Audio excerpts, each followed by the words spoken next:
네. 아이고, 감사합니다. 이렇게 여전도회 주일에 여러분과 함께 예배를 드리고 또 하나님의 말씀을 나눌 수 있게 돼서 너무 감사를 드립니다. 여전도회 주일인데 이제 오늘 우리가 섬기는 교회가 어떤 교회인가, 그리고 우리는 어떻게 그리스도인으로 살아가야 될 것인가에 대한 주제로 말씀을 이제 드리겠는데요. 제가 이제 우리 여성에 관해서 인상 깊은 이야기를 하나 읽은 적이 있어서 그 얘기를 먼저 나누고 이제 시작하려고 합니다. 우리 한국에서 배출했지만 전 세계적으로 유명한 음악가들이 많이 있는데 그 중에 한 가족 음악가가 있죠. 제일 큰 사람이 정명석 씨도 있지만 정명화, 정경화, 정명훈. 정명훈 씨는 지금 이제 이태리 유명한 또 오페라단에서 지휘자로 활동하기도 하고 그러는데, 그 정명훈 씨가 어머니에 관해서 한번 얘기한 거가 굉장히 마음이 깊이 남았어요. 어머니를 뭐라고 말하냐면, 우리 어머니가 가지고 있는 에너지나 헌신, 희생은 한 나라를 섬길 수 있는 그런 힘이 있다는 거예요.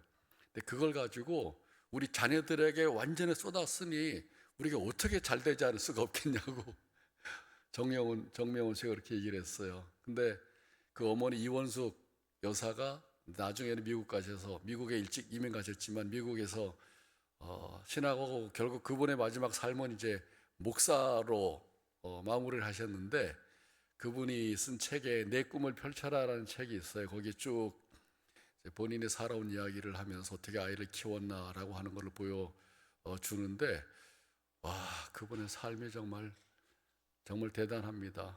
그리고 아무것도 가진 것이 없는데 그냥 어디서 그런 배짱과 용기가 나왔는지 미국에 가서 이제 은행에서 대출 받을 때 아이들을 데리고 와서 줄 지어놓고 나서 내가 담보할 거는 이거밖에 없다고, 우리 아이들. 그러면서 이제 아이들을 담보로 잡혔는데 그 아이들이 세계적으로 유명한 음악가가 된 거잖아요. 여성이 가지고 있는 헌신, 여성이 가지고 있는 열정은 제가 결혼 생활하면서도 늘 피부로 느끼고 있습니다. 올해 44년째 제가 결혼한 지. 어머니의 사랑을 받고 28년 동안 살고, 어머니의 통해서 세상에 태어나서 28년 동안 살고 28살에 결혼해서 아내랑 같이 살아온 지가 44년입니다. 얼마 전에 아내를 좀 생각해 보면서 트집을 좀 잡아볼까, 아내가 잘못한 일이 뭔가 있나 나한테. 아무리 생각해도 트집을 잡을 게 없더라고요. 어떻게 이렇게 완벽할 수 있지? 심지어 제가 독일에 가서 이제 공부를 8년 반 동안 했는데, 가기 전에 하나님 앞에 기도 많이 하고 가긴 가야 되는데 뭐 돈도 없고 후원해 준 사람도 없고 오로지 믿음만 가지고 무모한 결단으로 이제 가는데, 그런 저를 보고 아내가 걱정하지 말고 공부하고 싶으면 가라고, 내가 먹여 살릴 테니까. 아내가 그렇게 먹여 살린 일을 한 번도 해본 적 없거든요. 집에서 이제 아기 키우고 결혼하기 전에도 또 자기 집에서 편안하게 살다가, 근데 실제로 제가 독일 가 있는 동안에 월화수목금 5일 동안 독일의 어른들 도와주는 일을 하면서 먹여 살렸어요. 그래서 하나님의 은혜로 제가 살아왔지만 44년을, 그 하나님의 은혜의 상당한 부분은 아내를 통해서 우리 가정과 저에게 주어졌구나, 그런 생각을 합니다. 딸을 봐도, 딸이 저는 둘인데 자녀가, 큰 딸이 5살 때 제가 느낌이 5살인데도 든든하더라고요. 5살짜리 딸을 보면서 그런 느낌을 가졌을 때가 있습니다. 하나님께서 남자도 만드시고 여성도 만드셨지만은 특별히 여성에게 주시는 은사가 대단하다고 생각이 돼요. 피부로 느끼고, 아마 여러분 이제 여기 얼마 안 되는 남성들이 계신데 남성들이 늘 그렇게 느낄 거예요. 인터뷰에 보면은 늘 아내에 대해서 고마워하는 말을 하지, 아내에 대해서 뭐라고 말하는 거 거의 들은 적이 없어요. 이런 여성에게 주신 하나님의 특별한 은사가 신앙으로 받아들여져서 그걸 교회를 통해서 섬기니, 지금 한국 교회가 140년 됐는데 한국 교회가 얼마나 성장하고 부흥하지 않을 수가 있겠어요? 그리고 그 아까 사진 보여주신 전국 여전도 연합회, 저도 거기서 이제 연구원으로 글도 쓰고 또 선교 대회 전체 대표들 모인 데서 제가 강사로 설교도 한 적이 있고 가깝게 활동들 많이 했지만은, 여전도회도 한국 교회뿐 아니라 한국 사회를 섬겨온 일들을 보면은 놀라운 일이죠. 한국 교회 140년 동안 사실은 여성도회에게 엄청난 많은 빚을 줬어요. 그리고 저는 어린 시절에 강원도 시골에서 성장하고 그러면서 여성도들이 사회적으로 힘들고 가정에서 교회 간다고 핍박받고 그런 와중에 어떻게 교회를 섬겼는지, 어떻게 성미를 뜨면서, 그 당시엔 성미가 있었거든. 지금은 다 잊어버렸지만 여전도에 그 기록에 다 남아 있어요. 단지 하나 두고 성미를 뜨면서 목사님이 줄 돈이 없어서 쌀로 드렸는데, 60년대 목사님의 사례비를 그 쌀을 성도들의 모든 그 밥할 때 쌀을 한 수가씩 떠서 모아가지고 주일날 이만한 자루에 담아서 모아온 그 쌀로 목사님의 밥도 해드리고 목사님의 사례비도 드리고 목사님이 거기서 담임 목사로 살아가도록 해온 이런 배경들, 눈물로 기도하고 새벽 기도마다 나온 이런 여전도의 헌신들이 오늘 한국교회를 섬기고, 저는 이제 더 나아가서 이 한국교회를 통해서 어떻게 한국 지역과 사회를 섬기는가, 그 뒤에는 오늘 헌신 예배 드리는 우리 여성도들의 믿음과 헌신과 열정과 희생이 아주 중요한 밑거름을 해왔다고 생각이 됩니다. 그래서 여전도에 감사드리는 마음을 가지고 오늘 말씀을 전하도록 합니다. 오늘은 이제 약간 강의식으로 PPT로 보여드리면서 제가 할 거예요. 저는 원래 강의할 때는 막 흥분해서 열정적으로 하는데 오늘 차분하게 하도록 노력해 보겠습니다. 여러분들이 잘 이해할 수 있도록.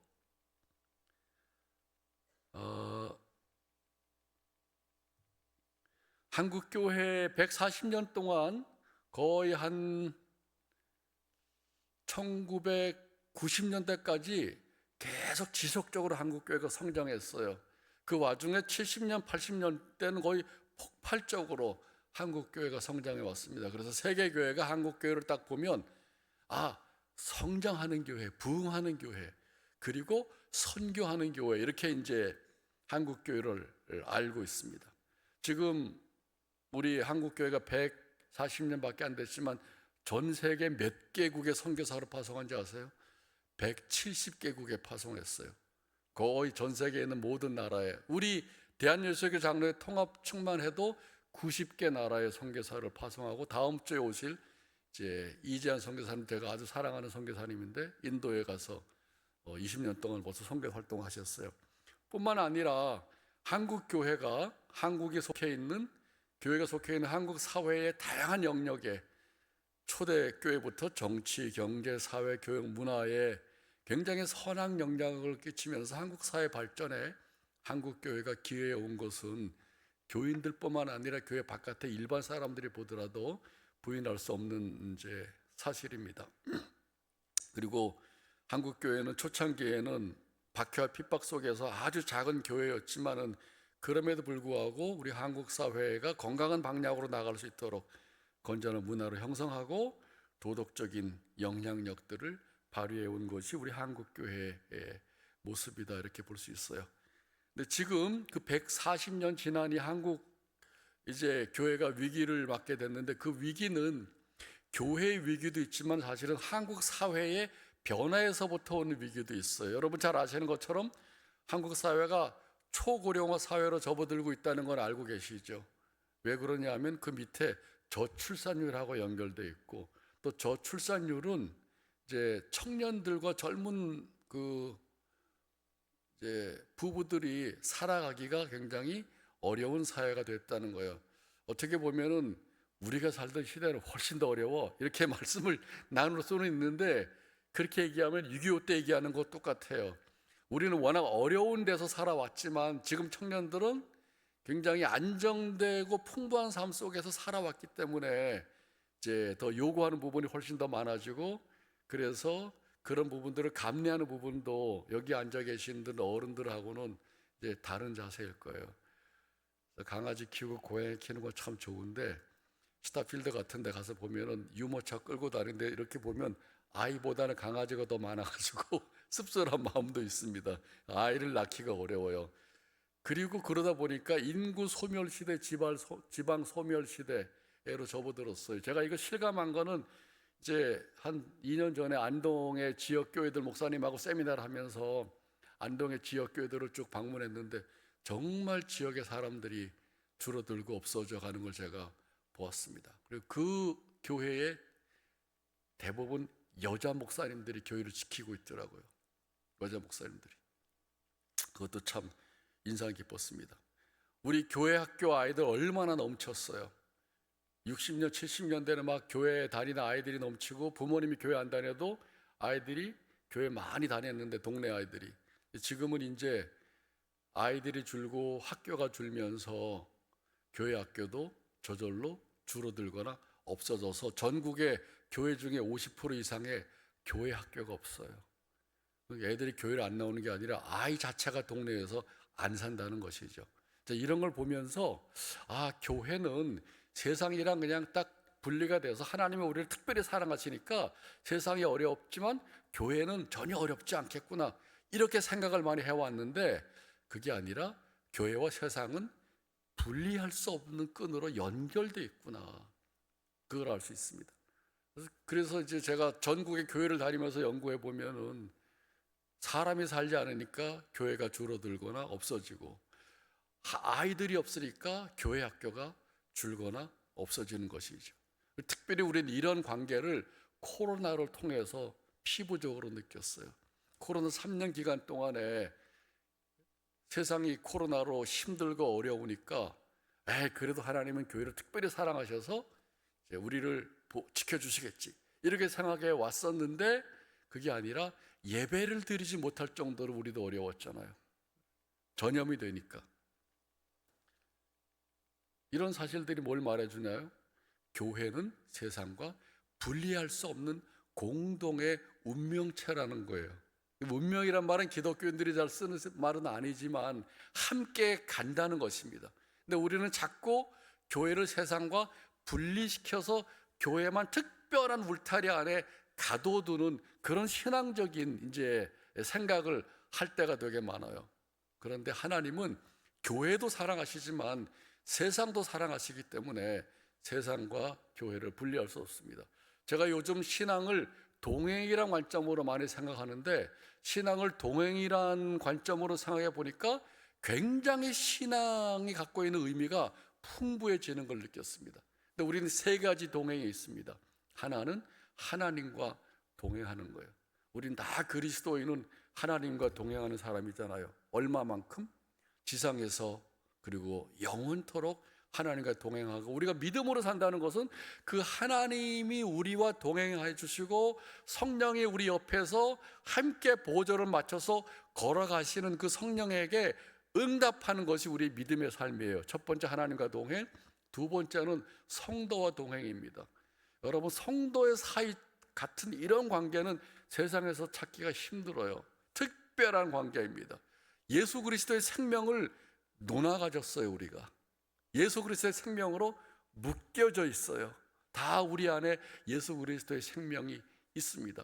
그래서 그냥 피상적이고 형식적인 의례적인 관계가 아니라 함께 울고 함께 웃고 더불어 함께 살아가는 그런 신앙의 공동체, 이게 바로 두 번째 성도가 함께 동행하는 성도와의 관계이고, 세 번째가 하나가 더 있는데 그거는 교회 밖에 사람들과 동행하는 거예요. 이걸 우리가 소홀히 하면 안 됩니다. 제가 오늘 이제 초점을 맞추는 부분이 세 번째 동행에 관해서 초점을 맞추려고 해요. 여러분, 교회 문을 딱 나서면 우리 지역에 사람들이 있죠. 같은 아파트에 사는 사람들이 있죠. 그리고 우리 모든 사람들이 직장을 다니는, 직장에 가면 동료들이 있죠. 우리 아이들 학교 가면은 학생들이 있죠. 늘 우리는 지역의 주민들이랑 함께 살아가면서도 너무 교회를 집중하다 보니까 교회 안에 갇혀 있는 신앙생활을 하는 경향이 있어요. 제가 요즘 글을 하나 쓰는 글의 제목이 뭐냐면 교회 밖의 사람들과의 동행이란 그런 제목으로 지금 글을 쓰고 있어요. 교회 밖의 사람들도 우리와 동행하는 사람이에요. 일상에서 동행하는 사람, 지역에서 만난 사람, 때로는 말도 잘 안 통해요. 그리고 낯설기도 해요. 우리 교인끼리는 얼마나 익숙하고 좋아요.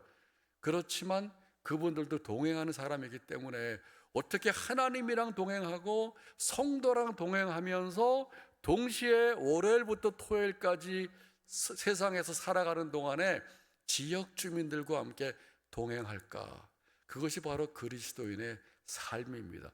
그 동행하는 삶이 여러분의 표처럼 증인이 된다는 거예요. 이 선교적인 교회나 선교적으로 살아가는 것을 오해하는 경향이 있는데, 이건 선교사를 많이 파송하고 선교 활동을 많이 해야 되는 것이구나 라고 생각하는 경향이 있어요. 그 말이 틀린 부분은 아니지만은 선교적인 부분의 한 부분이긴 해요. 근데 또 다른 부분을 말하는 다른 부분이 또 있는데, 그것은 활동하고 프로그램에 참여하기 전에 내 자신의 존재가 어떻게 사람들에게 보이지 않는 하나님을 보여주고 느끼게 해줄 수 있을까? 그게 바로 선교적으로 살아가는 삶입니다. 그거는 나의 믿음에서 배워나오는 삶을 통해서, 그리고 나의 신앙으로 형성된 인격을 통해서, 그리고 믿음에서 나오는 섬김과 사람들을 도와주고 함께 더불어 살아가는 삶을 통해서 나오는 것이죠. 저 본문이 사도행전 1장 8절인데, 성령이 임하시면 권능을 받아서 예루살렘 온 유대와 사마리아와 땅끝까지 이르러 증인이 되리라 했을 때, 그걸 증거하라라는 말씀을 동사형으로 하지 않은 이유가 있어요. 증인이 된다는 말은 증거하라라는 동사가 그 안에 포함되어 있기도 하지만 동사형을 활동을 넘어서 우리 자체를 말하는 것입니다. 여러분 자체를 말하는 것이죠. 사실은 하나님 나라의 최고의 자원은 성도 자체예요. 우리가 하나님 나라의 최고의 자원이에요. 그리고 그 최고의 자원들이 모여있는 성도의 공동체가 사실은 이 세상에서의 선교와 하나님 나라의 최고의 자원입니다. 그 자원에 우리가 이제 활동으로 보여주기도 하지만 평상시에 살아가는 우리의 삶과 또 믿지 않는 사람들과의 관계 속에서 증거하라가 아니라 증인이 되리라고 하는 우리 자신의 모습을 보여주는 것이죠. 그런 점에서 그리스도인들은 대단한 사람들이에요. 그리고 중요한 사람들입니다. 하나님 나라가 이 땅에 이루어지기 위해서는 바로 우리 성도들의 삶을 통해서 이루어지니까 말이죠. 그래서 우리는 한국의 위기 상황 속에서 이제 우리가 그러면 어떻게 교회를 해야 될 것인가라고 할 때 보면 가장 큰 변화 중에 하나는 점점 무신론자들이 늘어간다는 거예요. 다른 말로 탈종교화한다는 것입니다. 사실은 한국은 종교적인 사회로 알려져 있었어요. 오랫동안 한국 사람들은 종교심이 많다. 그래서 우리가 빠른 시간에 급속도로 이렇게 교회가 부흥하고 성장했다라고 생각해 왔는데, 근데 지금은 아무 종교도 없다고 하는 사람들이 과반수를 넘어서 2023년 그 통계를 보니까 무종교인 비율이 62.9%예요. 그리고 종교를 가지고 있다가 43%. 여긴 기독교를 말하는 게 아니라 불교, 유교, 다른 종교를 다 포함해서 말하는 것입니다. 그래서 이제 그 위에 있는 선은 점점 내려가요. 이렇게 종교를 가진 사람들은 내려가고 종교가 없다는 사람들이 점점 올라가는 그런 탈종교 사회로 한국이 바뀌어가고 있습니다. 2017년과 23년을 대비해 보면은 굉장히 7년 사이에 종교인들의 비율이 많이 감소됐는데, 남성은 뭔가 종교를 가지고 있다는 것이 32%, 여성은 10%가 더 높아요. 42%. 근데 심각한 건 우리 다음 세대들은 어떨까? 20대, 30대는 20%도 안 됩니다. 16% 정도가 기독교가 아니라 나는 종교를 가지고 있다. 그러니까 한국은 굉장히 지금 종교 없는 세속 사회로 이전해 가고 있다는 것이 우리가 살고 있는 세상입니다. 7, 80년도에 열심히 전도할 때 저도 그때 뭐 열심히 전도했어요. 노방전도, 축호전도. 그때 우리가 말하면 사람들이 쉽게 받아들였어요. 그러니까 우리가 전도할 때 세상에 응답한 것이죠. 지금은 열심히 전도하지만 세상이 응답도 안 하고 들으려고도 안 하는 상황 속에서 살고 있습니다. 이런 상황 속에서 우리는 이제 어떻게 해야 될까? 그게 우리의 질문이에요. 한국 사회의 변화는 한국 교회로 하여금 변화를 가져오게 만들었다는 것이죠. 전통적으로 개인이 전도해서 물론 계속 전도해야 되겠지만은 제가 아는 교회들도 열심히 전도 특공대들을 만들어서 전도하는데 뭐라고 말하냐면 사람을 만날 수 없다고 말하는 거예요. 이게 되게 특별한 표현 아니에요? 사람이 없어진 게 아니라 있는데 사람들을 만날 수 없다는 거예요. 새벽기도 끝나고 이제 선물도 만들어서 가면 사람이 없어요. 다 학교가 있고 그러면 문고리에다 걸어놓고 오는 경우가 많습니다. 공공 영역에서 전도가 금지가 돼 있어요. 기독교 대학에서도 전도 금지라는 팻말을 제가 보고 되게 가슴이 아팠어요. 여러 가지가 있는데 이단들이 막 들어가서 학생들을 전도하는 경우도 있고, 그다음에 학생들이 조용히 쉬려고 하는데 자꾸 와가지고 전도하니까 너무 귀찮은 거예요. 요즘 젊은 세대들한테.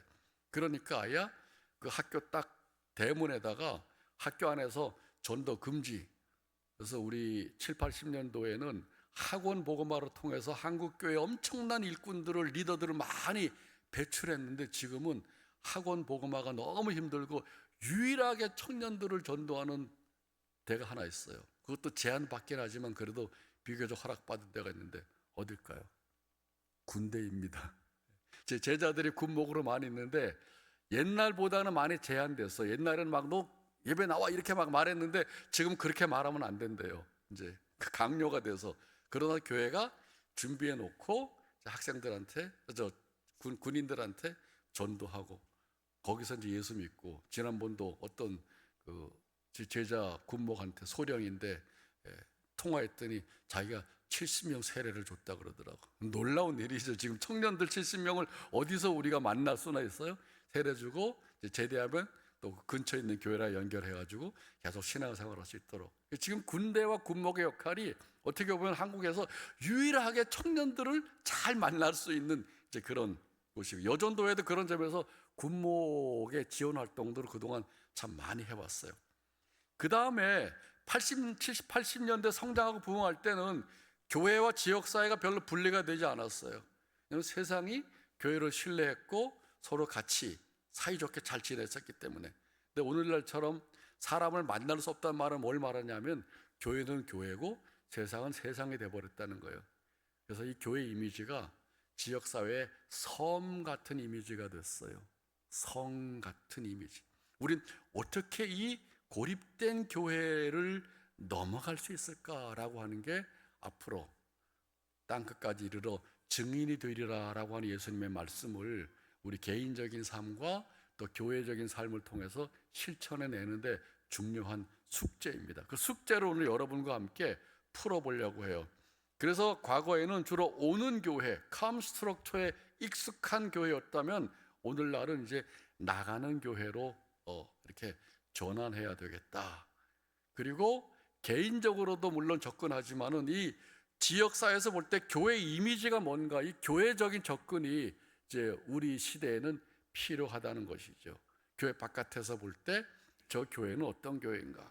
제가 오늘 좀 일찍 와가지고 우리 나 목사님이랑 여러 가지 얘기를 나누다가 여기 체육관에 있는 거 보고 밑에 가서 체육관도 보고 왔어요. 야, 여기는 체육관이 굉장히 지역과 만나는 좋은 접촉점이 되겠구나. 그게 다양한 접촉점을 만들어야 되는데 문화적인 접촉점, 또 마을 학교에서 인문학 책을 함께 읽어가는 그런 이제 마을 학교 접촉점, 뭐 그 공부방이나 지역 아동센터, 또 문화센터, 이제 다양한 활동들이 지역의 특징에 따라서 지금도 활발하게 하고 있는데 여러분의 교회는 체육관이 굉장히 중요한 접촉점이 되겠더라고요.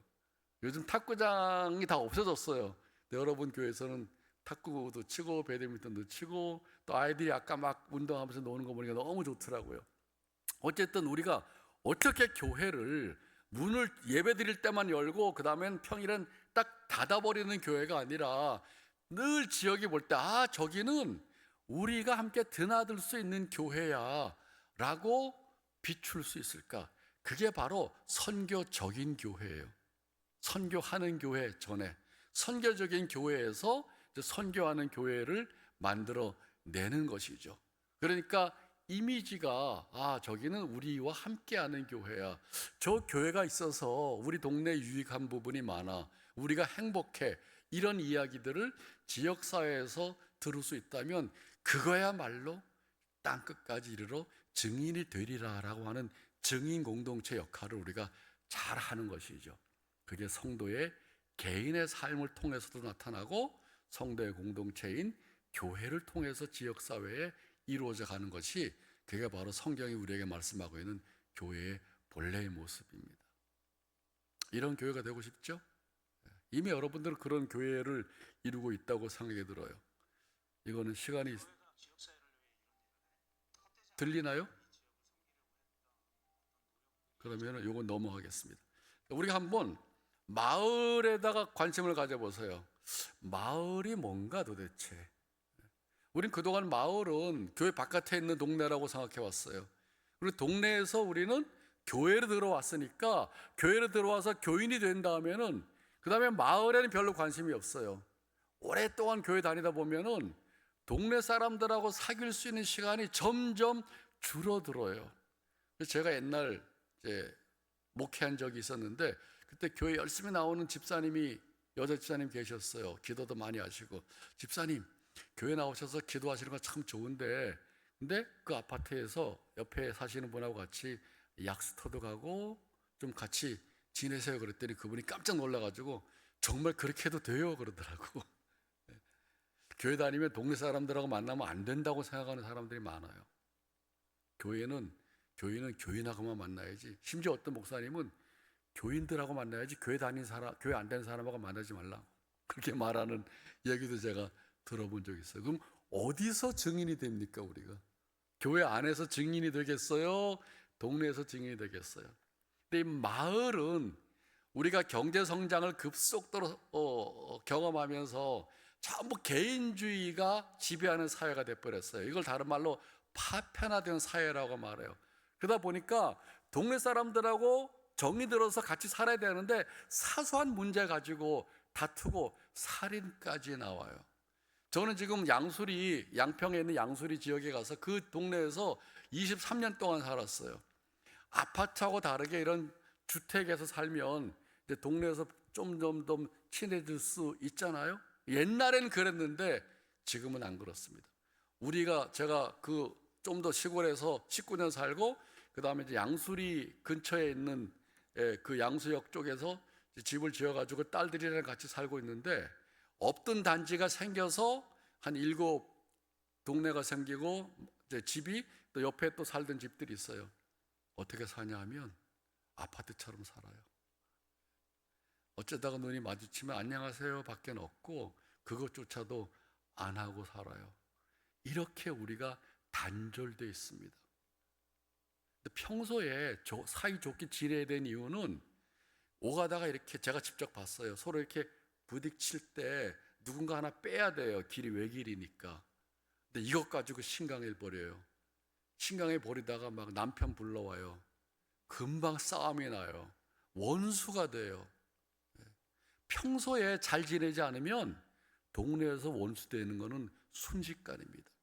공동체가 없어요. 그냥 나밖에 없어. 전부 자기 집 안에 갇혀 사는 사회가 우리 사회예요. 아파트의 층간소음 때문에 종종 살인도 일어나잖아요. 이렇게 단절된 사회를 심각하게 교회가 문제의식을 느낀 게 아니라 세상이 문제의식을 느꼈어요. 이렇게 살면 안 되겠구나. 이게 바른 삶이 아니구나. 어떻게 마을을 옛날처럼 더불어 살아가는 공동체를 만들어 갈까? 그게 바로 마을 운동을 일으키는 거예요.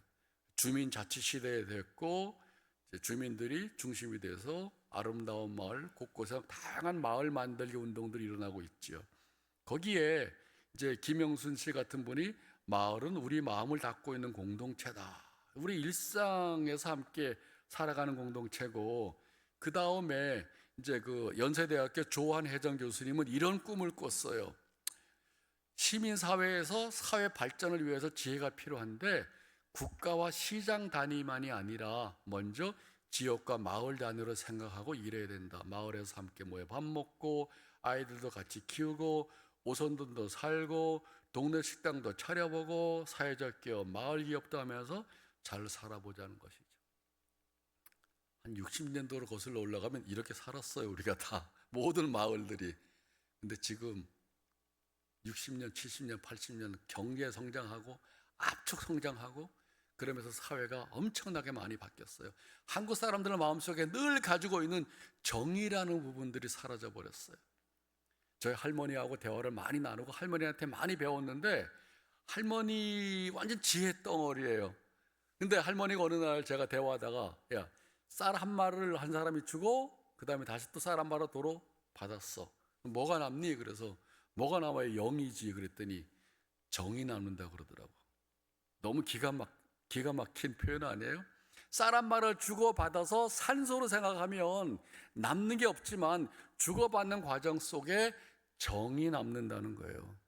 어린 시절 저는 강원도 살았는데 무슨 명절 되면은 떡을 해놓은 다음에 온 동네 제가 떡을 다 돌렸어요. 그럼 떡이 없어졌을까요? 아니죠. 돌리고 그 집의 떡을 받아와서 온 다양한 떡이 집에 똑같이 쌓였어요. 제가 어린 시절에 동네 어른들 성함을 전부 다 외웠어요. 그게 우리가 원래 살던 정이 넘치는 마을이었는데 우리 사회에는 지금 그렇지 못한 것이죠.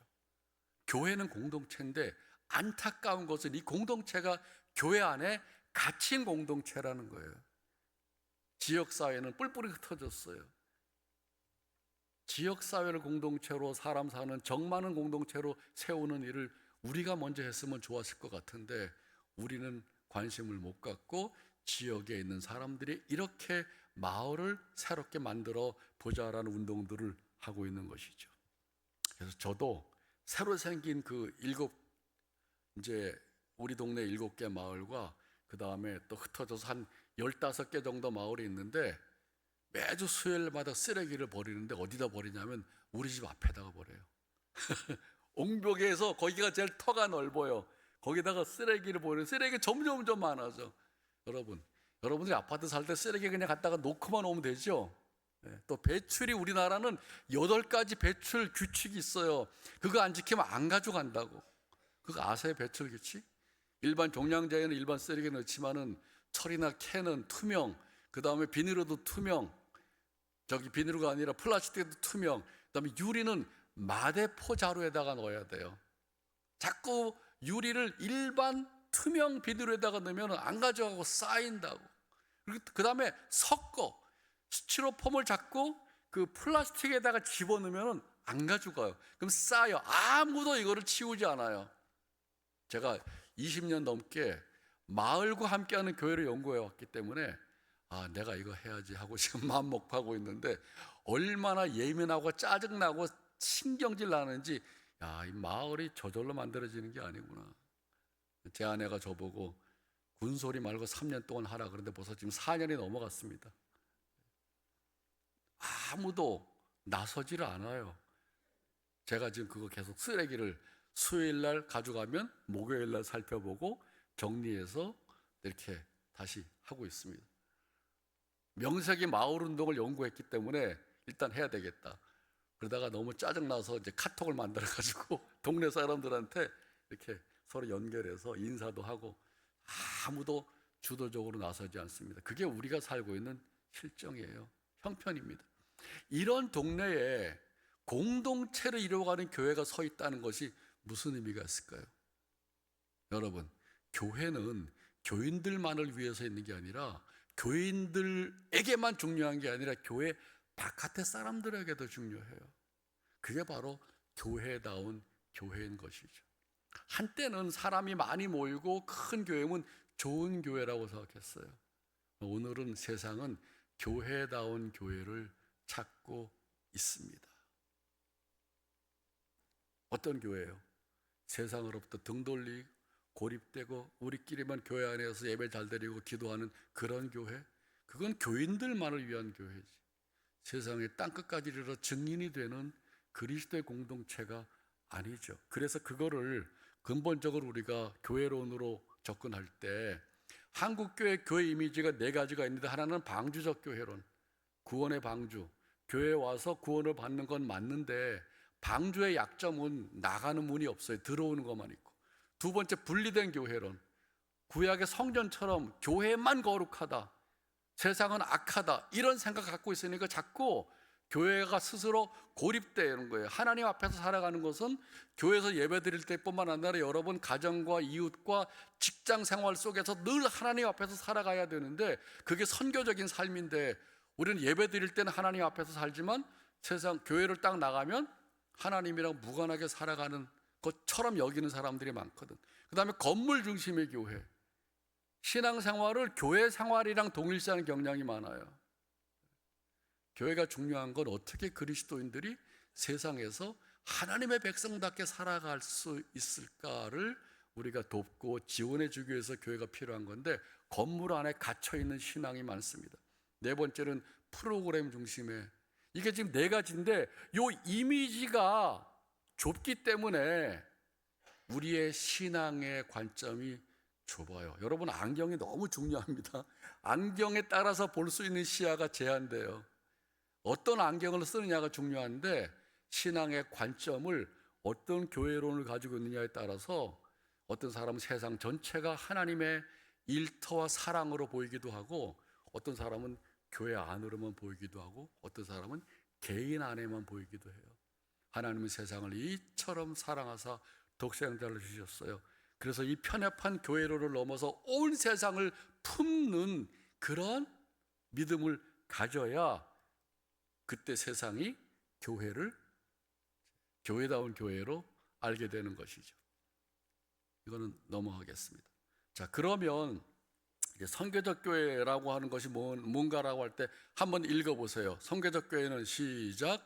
선교적 교회는 세상을 향한 하나님의 사랑에서 출발하여 선교적 공동체로서 교회의 본질을 회복하고 시대적 과제를 수행하고 선교의 의미를 확장하여 이 땅에 하나님 나라 복음 전파와 실천을 지향하는 선교 운동이다.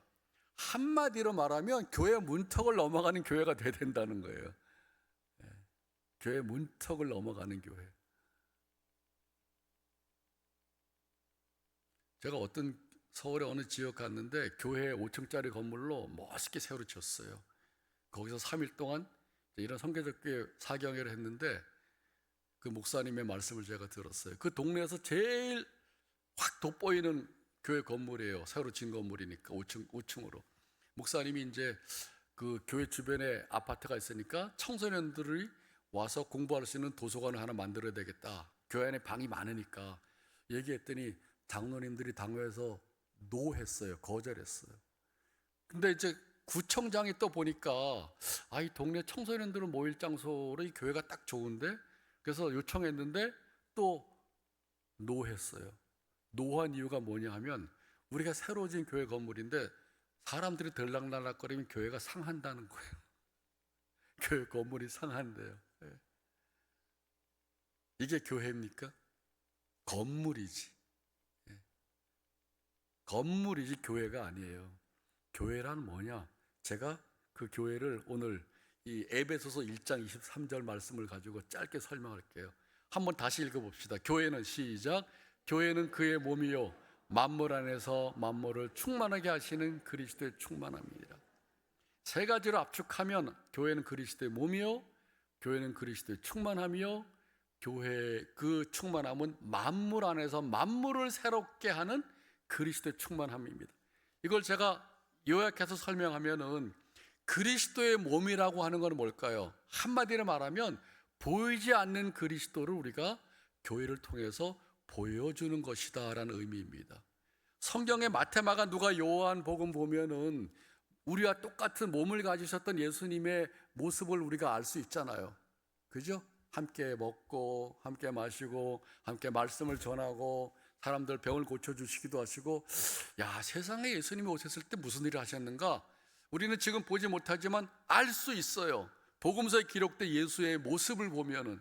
근데 지금 예수님은 영으로 존재하시는데 어떻게 알 수 있을까요? 바로 교회가 그리스도의 몸이라는 것은 오늘날 그의 예수 그리스도의 하셨던 그 모습과 그 삶을 주님 오실 때까지 지속해 나가는 것이 바로 교회 공동체라는 것입니다. 세상은 보이지 않는 하나님을 모르고 그래서 안 믿지만 교회가 그리스도의 몸으로서 보이지 않는 하나님을 보여준다는 거예요. 우리 여러분의 삶을 통해서도 보여주고, 그게 그리스도의 몸이, 교회가 그리스도의 몸이라는 의미입니다. 두 번째, 충만함이라는 건 뭐냐면 교회는 무슨 힘으로 존재하고 활동할까라고 하는 거예요. 돈도 필요해요, 사람도 필요해요, 프로그램도 필요해요.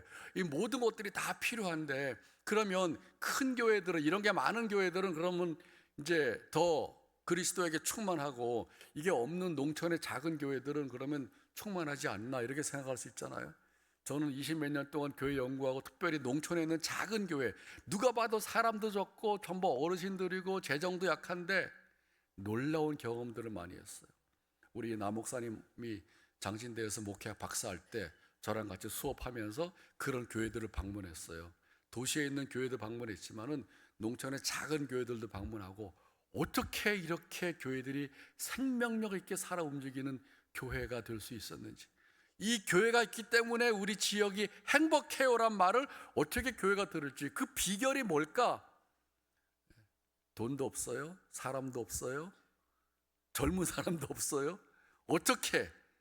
저는 그 비결을 교회에 주신 예수 그리스도의 생명의 충만함에서 나오는 것이구나. 그 충만함이 사람 성도들의 믿음을 통해서, 성김과 삶을 통해서 지역과 세상으로 펼쳐가는 것이죠. 사람도 필요하고 일꾼도 필요하고 재정도 필요하지만 이 모든 것들은 도구입니다. 무엇을 실천하는 도구? 교회에 약속하신 예수 그리스도의 생명의 충만함을 실제로 실천해내는 도구인 것이죠. 우리는 도구를 믿고 살아가지 않습니다. 그 도구를 사용하시는 주님을 믿고 살아가는 것이죠. 더 근본적인 건 뭐예요? 예수 그리스도의 충만함. 성경은 내가 교회를 충만하게 해줄게 라고 하는 게 아니라 교회는 그리스도의 충만함이라고 이렇게 말씀했어요. 이게 약속입니다. 우리는 그리스도의 충만함으로, 생명력으로 존재하고 살아가고 활동하고 선교할 수 있는 거예요. 세 번째가, 그 충만함이 이루어지는 현장이 어디예요? 건물 안이 아니라 만물 안이라는 것이지. 이게 놀라운 교회를 향한 약속입니다. 교회는 본질적으로 세상과 구별되긴 하지만 분리될 수 없어요. 분리되면 우리는 현장을 잃어버려요. 여러분들이 직장을 소홀히 여기거나 이웃과의 더불어 살아가는 일상을 소홀히 여기면은 여러분을 세상에 보내신 하나님의 뜻을 잊어버리는 거예요. 세상은 교회 바깥의 영역이 아니라 아버지가 나를 세상에 보내신 것처럼 나도 그들을 세상에 보내었나이다 라고 하는 우리의 삶의 의미와 목적과 가치가 이루어지는 것이 바로 교회 바깥의 현실인데, 세상을 등을 돌리면 하나님이 우리를 부르신 그 부르심을 실현하는 현장이 어디예요? 그게 바로 우리가 사는 일상입니다. 놀랍게도 만물 안에서 만물을 충만하게 하시는 그리스도의 충만함이 교회라는 것이죠. 여러분들이 나는 누구인가? 우리는 누구인가라는 질문에 대해서 이렇게 답변하셔야 됩니다. 나는 지금 교회에 모여서 예배드리지만 본질적으로 나는 이 세상 속에 들어가서 하나님이 어떤 분인지 그분을 증거하고 그분의 나에게 가르쳐 주신 말씀을 실천하고 살아내는 사람들이, 그게 바로 그리스도인이고 그 그리스도인이 모여있는 교회 공동체라고 하는 것이죠. 에베소서 1장 23절은 다시 한번 정리하면 교회는 그리스도의 몸입니다. 안 보이는 것을 보여주는 거예요. 그리스도가 누구인지. 두 번째는 그리스도의 충만함입니다. 세 번째는 그 충만함이 이루어지는 현장은 바로 우리가 살아가는 일상과 삶의 현장입니다. 어떤 교회는 전 세계를 섬기는 교회도 있어요. 어떤 교회는 지역을 충실히 섬기는 교회도 있어요. 어떤 교회는 서울을 섬기는 교회도 있어요. 하나님께서 여러분들에게 축복해 주셔서 여러분이 살고 있는 가까운 지역과 서울과 한국과 세계를 섬기는 교회가 되기를 바랍니다. 그런 여전도회가 되기를 바랍니다. 무엇으로 할 수 있을까라고 할 때 우리는 많은 걸 할 수 있지만 압축해서 보면 교회가 있는 곳마다 지역의 화해자가 되어야 된다. 한국 사회가 굉장히 갈등이 많아요. 민원도 많아요. 동네 사람들의 부딪히는 것도 많아요. 거기에 교회가 있다는 것을 뭘 말할까요? 우리를 화해의 사신으로 세상에 보내신 하나님의 뜻을 이루어가는 것이죠. 제가 교회 연구하다가 실제로 그 어느 지역에 목사님한테 교인들이 뭐라고 말하냐면, 목사님이 이 교회 동네 오시기 전에 우리는 진짜 원수지간으로 지냈어요. 40년씩. 근데 목사님이 오시고 교회가 생긴 다음에 우리 동네는 살기 좋은 동네가 됐어요. 행복한 마을이 됐어요. 실제로 홍천에 18개 교회가 경진대회를 벌였는데 바로 그 동네가 가장 행복한 마을로 뽑혔어요. 교회는 세상의 화해자로 보냄을 받습니다. 오늘날 젊은이들이 아이를 키우기 어려운데 교회는 함께 아이를 돌보고 양육하는 일에도 참여할 수 있어야 되고, 교회는 교회에 주신 굉장히 중요한 역할 중에 교육의 역할을 교회에 나오는 아이들뿐만 아니라 교회 안 나오는 아이들을 위해서도 활용할 수 있는 마을의 학교가 되어야 됩니다. 실제로 어느 지역은 점점 교회에 나오는 아이들이 작아지니까 여름 성경학교나 이런 수련회를 그동안은 교회에 나오는 아이들 중심으로만 했는데 동네 아이들과 합해가지고 50% 해서 아예 동네 수련회로 만드는 그런 교회들도 있고, 이게 앞으로 우리가 지향해 나가야 될 그런 부분이에요. 복지는 너무 지금 잘하고 있고 열심히 하고 있어요. 문화활동, 하나님이 교회에 주신 문화적인 콘텐츠도 엄청나게 많습니다. 함께 더불어 먹고 살아가는 경제활동도 지역교회와 지역사회가 함께 할 수 있습니다. 오늘날 환경의 위기를 피부로 느끼는 상황에서 어떻게 하나님이 만드시고 아름답다고 평가하신 이 세상을 유지하고 보존하면서 발전시켜 나갈 수 있을까라고 할 때 기후 환경, 친환경적으로 살아가는 삶이야말로 신앙 고백적인 삶이 되는 것이죠. 그래서 어느 시골 교회인데도 불구하고 이런 깨달음을 얻은 다음에 그 교회는 친환경적으로 살아가는 66가지 법칙도 만들었더라고. 이를 닦을 때 물을 틀어놓고 닦지 말기, 비누 칠할 때 샤워물을 틀어놓고 비누를 칠하지 말기, 공회전 하지 말기. 굉장히 구체적이잖아요. 이런 의식 면에서도 그리스도인들이 앞장서 나가야 되는 것이죠. 그게 바로 교회가 세상의 빛과 소금이 되는 역할입니다. 교회는 평생 동안 배우는 데예요.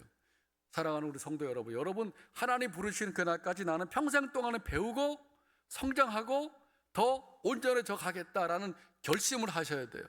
그런 결심 있으시죠? 지금도 배우시잖아요. 지금도. 어디서 이런 배움을 우리가 가질 수 있어요? 매주마다 목사님이 최선을 다해서 설교한 내용을 가지고 얼마나 많이 배워요. 가슴도 움직이고 머리에 깨달음도 있고, 그리고 무엇보다도 자신을 성찰할 수 있는 계기를 일주일에 한 번씩은 반드시 갖잖아요. 자신을 성찰하는 게 얼마나 좋아요. 회개는 성찰 이후에 나오는 행동이에요. 회개는 변화를 가져옵니다.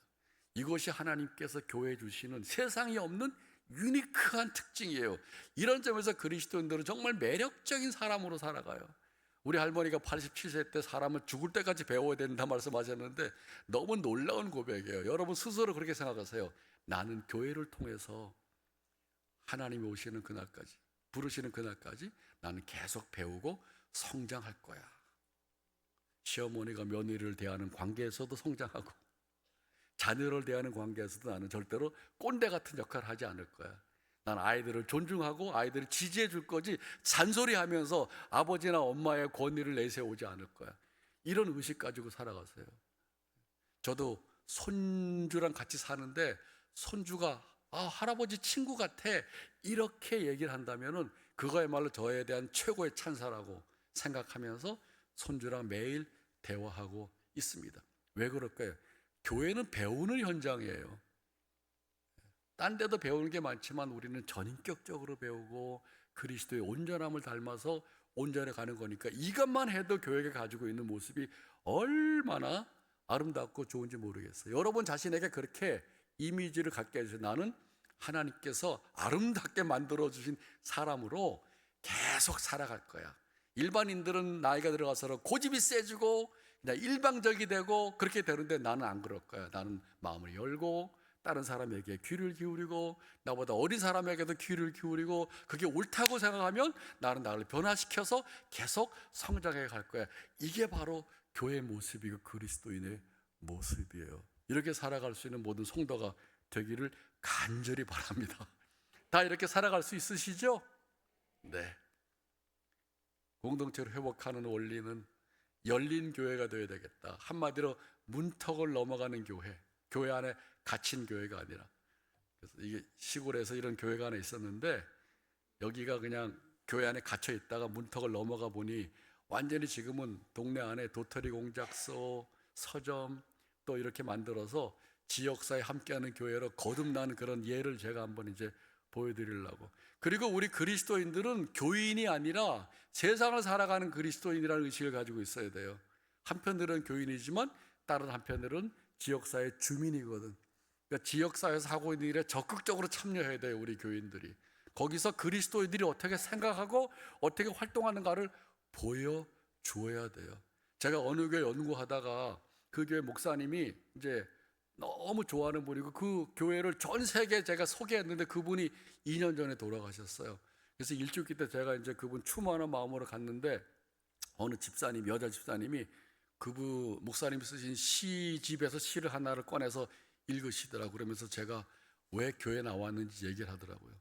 동네에서 마을 학교도 하고 다양한 활동에 같이 참여했는데 어느 날 같이 정이 들어서 일했던 사람들이 안 보이더래. 이 사람들 다 어디 갔어?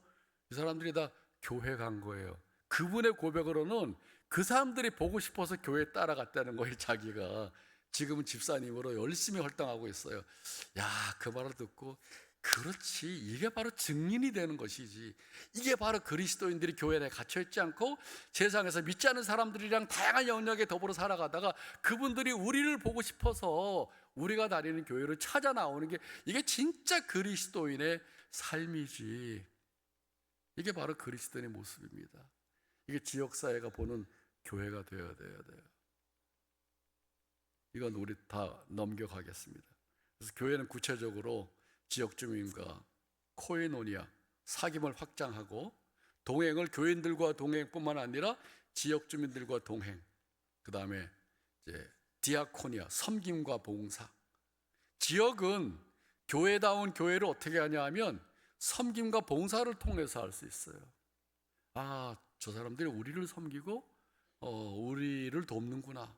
그리고 또 이제 하나님의 말씀을 전하는 것이죠. 그래서 정리하면 지역사회와 함께하는 교회, 지역사회와 소통하는 교회, 지역사회와 함께 활동하면서 지역을 하나님의 나라로 변화시켜 나가는 교회. 이것이 바로 교회의 모습입니다. 선교적으로 살아가는 삶을 압축하면 이렇게 말할 수 있어요. 교회가 지역사회에서 인정을 받아야 하는 것처럼 그리스도인도 역시 세상에서 인정을 받아야 진짜 그리스도인이 되는데, 제가 아주 좋아하는 목사님이 자주 하시는 말씀이 있어요. 큰 교회예요. 어른들이 3,000명 넘게 모이고 그리고 아이들도 1,400명 정도 모이는 교회인데 그분이 자주 이렇게 얘기하시더라고. 누가 진짜 그리스도인인지는 교회 생활 가지고는 몰라요. 세상에서 어떻게 살아가느냐에 따라서 진짜 그리스도인인지 아닌지 알 수 있어요. 이렇게 말하는 사람이 많지가 않습니다. 진짜 그리스도인은 세상을 살아가는 삶을 통해서 보여지게 된다는 것이죠. 여러분들 공감하시죠? 그죠? 쉬운 일은 아니에요. 교인으로 사는 일은 훨씬 쉬워요. 그러나 교회를 떠나서 월요일부터 토요일까지 바깥에서 살아가면서 거기서 그리스도인으로 살아간다는 것은 쉬운 일은 아닙니다. 왜냐하면 세상이 우리를 가만두질 않기 때문에 온갖 유혹과 시험과 장애물이 있어요. 그럼에도 불구하고 그래서 더욱더 믿음을 가지고 가정과 직장과 이웃 속에서 그리스도인다운 삶을 살아가는, 거기에서 만물 안에 만물을 충만하게 하는 것이 바로 교회다라고 하는 예수님의 말씀이 이루어지는 거고, 그런 경험을 통해서 우리가 다시 살아있는 신앙을 확인하게 되는 것이죠. 이제 거의 말씀을 마쳤습니다. 여러분, 이 사진이 뭐냐 하면 제가 살고 있는 동네에 의료복지사회적협동조합이라고요. 은평구에는 그게 굉장히 잘 돼요. 산림병원에서. 근데 이제 올해부터 통합돌봄 해가지고 고령화 사회 어른들이 많고 또 힘든 사람들이 많을 때 어떻게 지역에서 함께 지역 주민들과 더불어 살면서 아픈 사람들 치료해주고 연세가 많은 분들 옛날처럼 왕진도 하고 그다음에 주치제도에서 1차 의료기관을 강화시키는 거예요. 지역의 병원을. 그걸 국가적으로 시행하려고 그러는데 그거를 손잡고 일하는 병원들이 없어요. 왜냐하면 약간 공공성을 띄어야 되거든. 병원을 위한 병원이 아니라 지역을 위한 병원, 지역을 위한 의사가 필요하단 말이에요. 그걸 우리 동네에서 만들었습니다. 조합원이 지금 900명이에요. 제가 처음에 거기에 이사로 참석하고 그리고 발기인으로 참석하고 제가 놀랍게도 출자위원장도 했어요. 출자금도 모으고 너무 부담스러워서 대상포진을 생전 처음 걸려보기도 했어요. 근데 이거는 첫 번째 총회할 때 제가 사회를 봤어요. 위에서 딱 볼 때 사람들이 참 나눠서 얘기하는 모습이 너무 보기 좋아서 제가 사진 찍은 거예요. 야, 아까 말씀드렸죠. 마을 공동체, 마을 만들기. 각자 개별적으로 살아가는 동네가 아니라 있는 사람들은 없는 사람과 함께, 힘 있는 사람들은 연약한 사람과 함께, 젊은 사람들은 어르신들과 함께 더불어 살아가는 이런 동네를 만들어가면 얼마나 좋을까? 그 모습입니다. 그런데 이 동네에서 사실은 이미 공동체를 이루고 있는 동네가 있어요. 그게 뭐예요? 교회이죠. 교회는 사람이 모이죠. 온갖 재능을 갖고 있는 사람이 다 모이죠. 그리고 재정도 있죠. 거기다가 헌신하고 봉사하려는 믿음의 자세도 있죠. 이 교회가 가지고 있는 엄청난 자원을 우리가 지역과 세상과 함께 나눈다면 우리가 살아가는 세상이 얼마나 아름다운 세상이 될까? 그래서 이런 일을 위해서 제가 우리 다니는 교회 맨 오른쪽에 있는 분은 의료사업의 이사장님이에요. 교회 안 다니는 분이에요. 그 다음에 목사님, 장로님들하고 이제 초청해가지고 1시간 동안 소개하고 그리고 토론을 활발하게 했어요. 왜 했냐면 우리 교회가 교회 이름으로 이 의료복지사회협동조합의 조합으로 참여하는 걸로.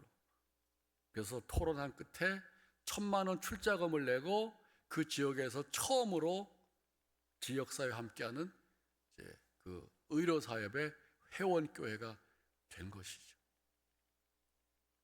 여러분, 교회가 지역사회를 볼 때 저 교회는 누구를 위해서 있는 거야? 라고 할 때 교인들을 위해서 있지라는 말만 들으면 안 됩니다. 저 교회는 우리를 위해서 있는 거야. 이렇게 해야 되는 것이죠. 어떻게 시작할까? 오병이의 이야기 다 아시죠? 오병이어서 말씀을 전하고 사람들을 먹여야 되는데 제자들은 이 많은 사람들을 먹일 수 없으니까 스스로 사 먹게 하십시오라고 하는 것을 저는 분리 유형으로 우리는 말씀만 맞고 먹고 사는 거는 알아서 하도록 이거 분리된 거예요.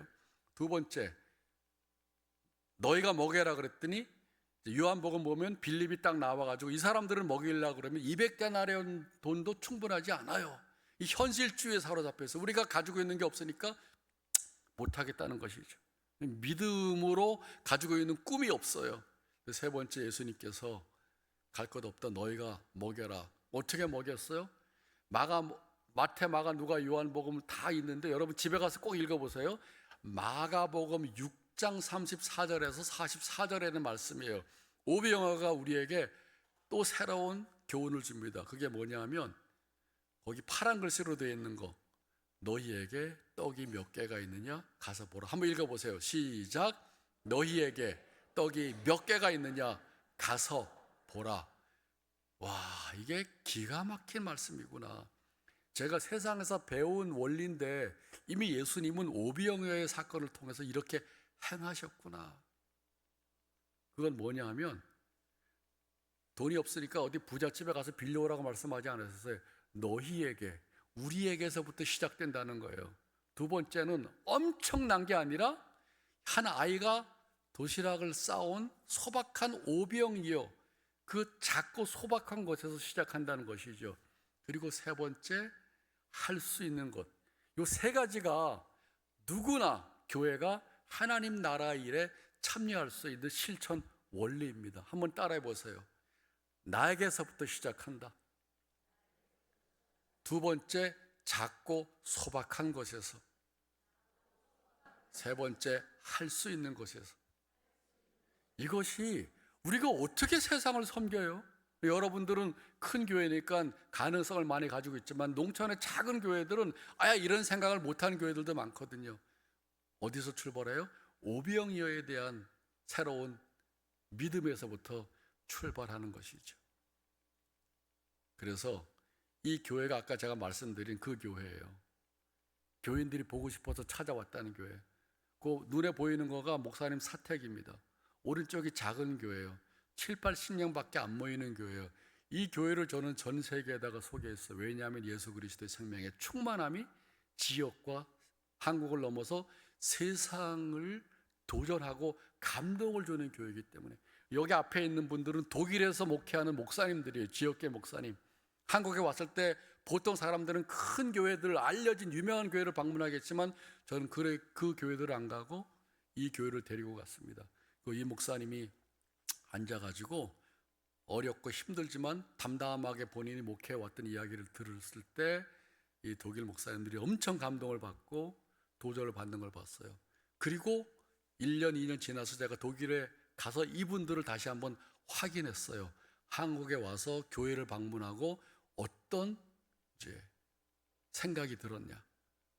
드레스덴에 있는 한 여자 목사님, 맨 이쪽에 있는 여자 목사님이 막 흥분해가지고 한국에 갔다 와서 옆에 있는 교회를 불러가지고 우리도 이런 상태로 있으면 안 되겠다. 뭔가 해보자 그래서 뭔가 시도했다는 거예요. 놀라운 일이죠. 이게 바로 여러분들이랑 마지막으로 나누고 싶은 겁니다. 70년대는 세계가 중심이고 지역은 그 세계에 대해서 응답하는 거였다면 21세기는 지역에서 시작하고 세계가 응답합니다. 이것이 바로 오늘날 지역교회가 어떻게 세상을 품고 세상을 하나님의 나라로 만들어가는 일에 우리 교회와 그리스도인들이 참여할 수 있을까라고 하는 그런 질문에 대한 답이라고 말할 수 있어요. 여러분의 교회가 지역을 품고 세계를 품고 그리고 예수 그리스도의 충만함의 약속을 세상과 만물 속에서 이루어가는 그런 선교적인 교회, 그리고 오늘 우리 헌신 예배 드리는 여전도 회원들 선교적인 삶, 모든 성도들이 그런 선교적인 공동체가 되기를 바랍니다. 그래서 땅끝까지 이르러 그리스도의 존재와 삶을 우리의 말과 행동과 삶으로 보여주는 그리스도의 증인이 되시기를 바랍니다. 기도하겠습니다. 하나님 아버지, 오늘 여전도회 주일을 맞아서 함께 선교적인 교회와 선교적 삶을 살아가는 주제에 관해서 말씀을 나눴습니다. 그동안 한국교회는 우리 여성도들에게 빚을 졌습니다. 기도하고 헌신하고 섬겨온 그 수고들을 주님께서 보시고 위로해 주시고 또 용기도 주시고 계속 우리 한국교회와 세상을 섬기는 일에 앞장서는 우리 여전도가 되게 하시고 또 하나님 우리 한양교회가 이미 세상을 향해서 열려있는 교회로 선교적인 교회로 살아가고 있사오니 우리 교회를 통해서 한국과 세계를 그리스도의 나라로 또 그리스도의 충만함으로 채워가는 복된 교회 공동체가 되게 하여 주옵소서. 예수 그리스도 이름으로 기도드리옵나이다.